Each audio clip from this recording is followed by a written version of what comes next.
Hello everyone. In this video, we are going to discuss the poem The Planners by Boey Kim Cheng from the textbook of English Yuvak Bharati Standard 11. Before we start, let's have a quick introduction to Boey Kim Cheng.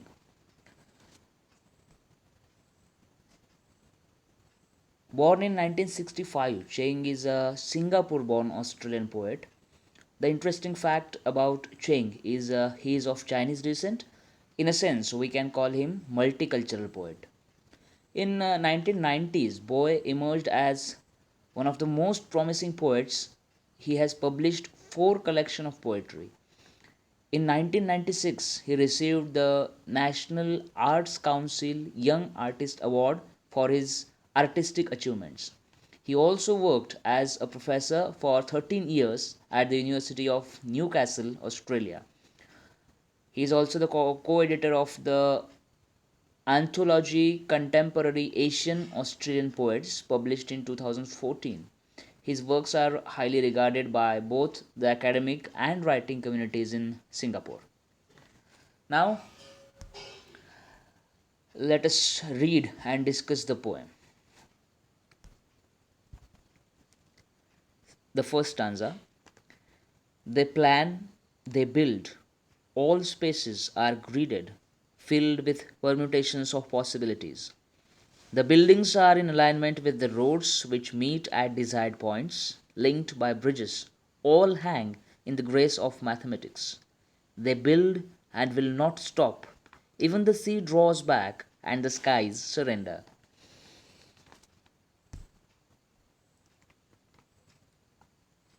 The speaker memorializes the past while describing the unstoppable force of progress and the industrialization.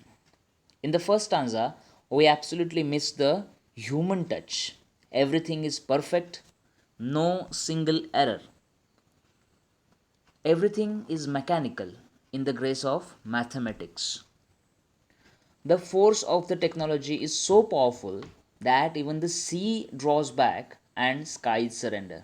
Here, in this first stanza, the word they means the planners who plan the infrastructure.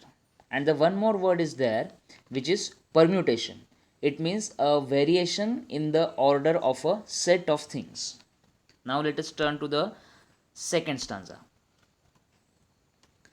They erase the flaws, the blemishes of the past, knock off useless blocks with dental dexterity. All gaps are plugged with gleaming gold. The country wears perfect rows of shining teeth. Anesthesia, amnesia, hypnosis. They have the means. They have it all, so it will not hurt. So history is new again. The pilling will not stop. The drilling goes right through the fossils of last century.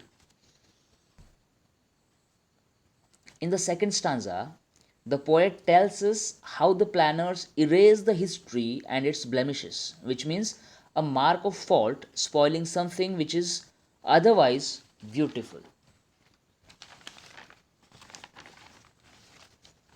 Poet says that these planners are so skillful that they remove all the useless things in the city with dental dexterity. Dental dexterity means very skillfully.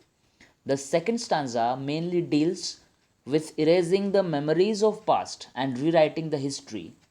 As the pilling won't stop and drilling goes right through the fossils of the last century, it clearly shows that the planners want to tell us that whatever memories we have had of our past are useless, and we are told to look at new history which is rewritten by the planners. The terms anesthesia, amnesia, hypnosis show that how we are brainwashed and forced to believe in this new history. Now let us discuss the third and last stanza. But my heart would not bleed poetry, not a single drop to stain the blueprint of our past's tomorrow.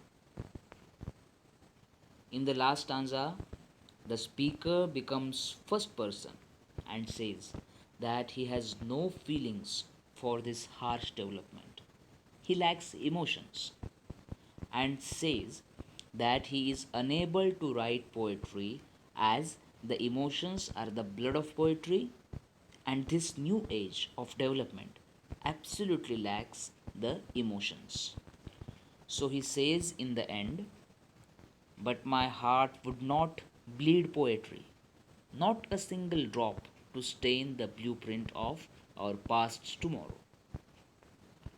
So, friends, now let us discuss the poetic devices used in the poem. Alliteration: when two or more words close together in a line begin with the same consonant, the figure of speech is called alliteration. And the examples are permutations of possibilities, skies surrender, dental dexterity, gleaming gold, anesthesia, amnesia. The next figure of speech is metaphor. Exchanging one of exchanging one for the other, which helps deepen meaning and adds fresh imagery. Shining teeth. Here, the new buildings are referred to as shining teeth. That is why this is an instance of metaphor. Repetition. Use of they plan, they build, and so on reinforces the idea that the planners are anonymous yet powerful. Personification. When the non living things are given the qualities of human beings, the figure of speech is called personification. And the example is, and the skies surrender. Climax. Successive words, phrases, clauses, or sentences are arranged in ascending order of importance. Such figure of speech is called climax, and the example is anesthesia, amnesia, hypnosis. Paradox. Contrary to expectations, existing belief, or perceived opinion, and the example is so history is new again. Here, history, as we all know, is an old thing which has happened in the past, but in this case, history is new again, which is totally contrary to the expectations. So, this is the example of paradox. So, friends, in this way, we have discussed the poem The Planners, and we have seen the figure of speech used in the poem as well. Please subscribe the channel and press the bell icon to keep yourself updated for the new uploads. We will meet in a new video with all new content. Till then, stay tuned, take care. Thank you.